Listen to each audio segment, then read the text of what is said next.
नमस्कार। आज 2025 10 महिना 24 तारिक।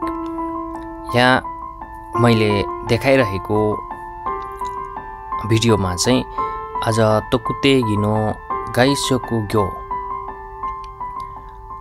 एक इचिगो र निगोको रिजल्ट आएको छ र यहाँ मैले देखाइरहेको चाहिँ यहाँ छ 2025 9 महिना 14 बाट 10 महिना 1 सम्मको एक्जामको रिजल्ट आएको छ। यो इचिगोको देखाइरहेको छु। यो तालिकामा चाहिँ जापानको विभिन्न केनमा दिएको एक्जाम, यो कतिजनाले एक्जाम दिए अथवा एक्जाममा कतिजना सहभागी भए, त्यसपछि कतिजनाले पास गरे र त्यो केनको पर्सेन्टेज, पासको पर्सेन्टेज कति पर्सेन्टेजले उत्तीर्ण गरे भन्ने दिएको छ।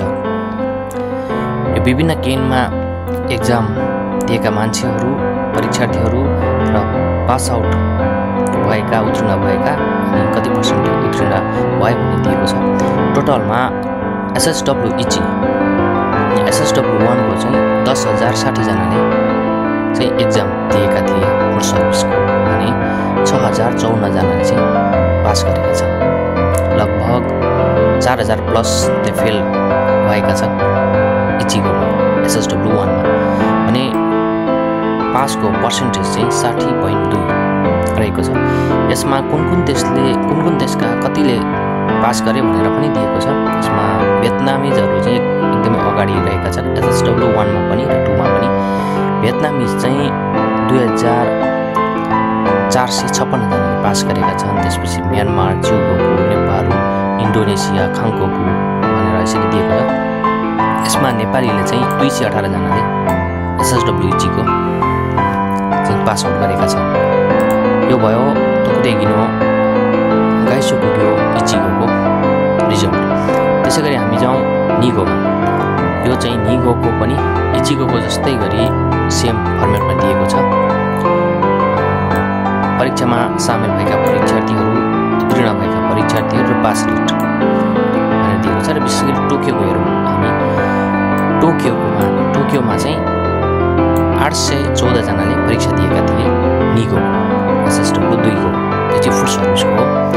र 814 जनाले एक्जाम दिएकोमा 453 जनाले चाहिँ पास गरेका छन्। भनेपछि 55.7% चाहिँ पास आउट भएका छन्।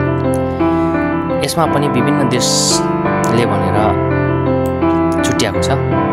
यसमा पनि भियतनामीजहरू नै अगाडि छन्, जसमा 627 जनाले पास गरेका छन्। नेपाली 68 जनाले पास गरेका छन्। त्यसपछि म्यानमारका 54 जनाले, त्यसपछि जुगोको चाइनिजले चाहिँ 47 जनाले पास आउट गरेका छन् भने इन्डोनेसिया 17 जना र खाङकोकु 11 जना यतिले चाहिँ पास गरेका छन्। र टोटलमा 1,469 जनाले परीक्षा दिएकोमा 849 जनाले चाहिँ पास गरेका छन्। भनेपछि 57.8% चाहिँ पास गरेका छन्। यसमा परीक्षाको क्रममा चाहिँ धेरै नै घटनाहरू घटेको थियो र त्यो घटनाको बारेमा ओटाफले यहाँ तल नोटिसहरू दिएको छ। यसमा चाहिँ तोकुते गिनो इचिगो र निगोकोमा चाहिँ विभिन्न कारबाहीमा परेका थिए परीक्षार्थीहरू, जसमा चाहिँ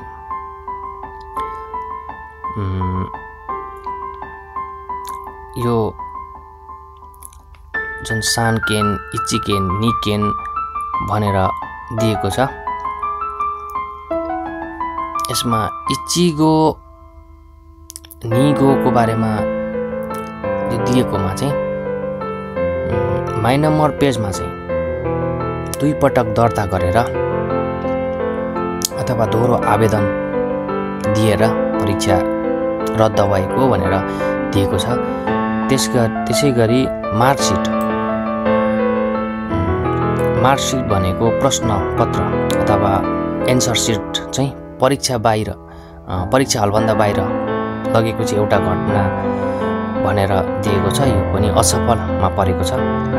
त्यसै गरी अर्को कसैलाई साटेर, जस्तो चाहिँ एउटा परीक्षार्थी नक्कली परीक्षार्थी बनेर त्यो भनेर पनि परीक्षा दिएको चाहिँ 2टा घटना यो आएको छ भनेर दिएको छ र यसमा चाहिँ उसलाई केही समयको लागि परीक्षा दिन ब्यान गरिएको छ भनेर यो नोटिसहरू पनि ओटाफले गरेको छ। यसमा चाहिँ अब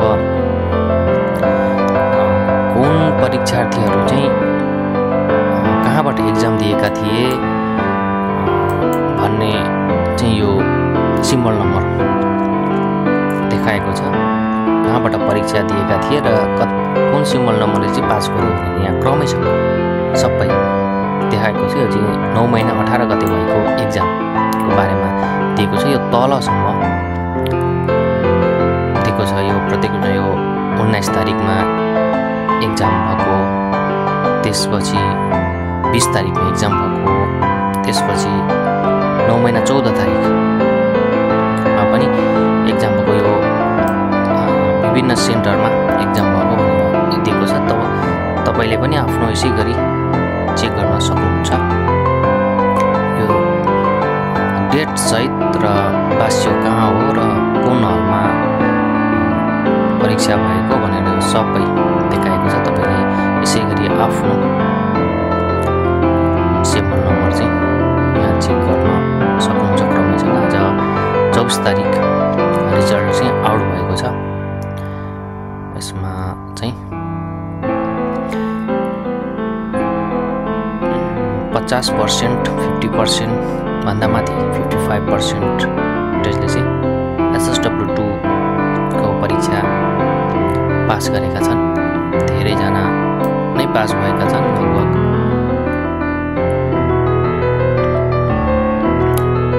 यो टन्नै दिएको छ। तपाईँ यो क्रमैसँग हेर्न सक्नुहुन्छ। 9 महिना 26 तारिकसम्म दिएको रहेछ ओकिनावाको एक्जाम। यसै गरी तपाईँले आफ्नो रिजल्ट चेक गर्न सक्नुहुन्छ। र अब तोकिँदै गिनोनीगोको अर्को इचिगाचुमा एक्जाम हुँदैछ। यो पनि विभिन्न केनमा विभिन्न डेटहरूमा चाहिँ एक्जाम भइरहेको छ। तपाईँले पनि एक्जाम फर्म भर्नुभएको छ अथवा एक्जामको लागि तयारी गर्दै हुनुहुन्छ भने मैले SSW2 को बारेमा अगाडि धेरैवटा भिडियोहरू, मोक टेस्टहरू लगायतको जानकारीहरूको बारेमा भिडियो बनाएर हालेको छु। कृपया त्यो भिडियो हेर्नुभयो भने तपाईँ तयारी गर्दै हुनुहुन्छ SSW1, SSW2, GFT जुनसुकैको पनि तयारी गर्दै हुनुहुन्छ भने तपाईलाई धेरै नै हेल्प हुनेछ। र अझै यस्तै भिडियो हेर्नको लागि च्यानललाई सब्स्क्राइब गर्न भने नबिर्सिनुहोस् है।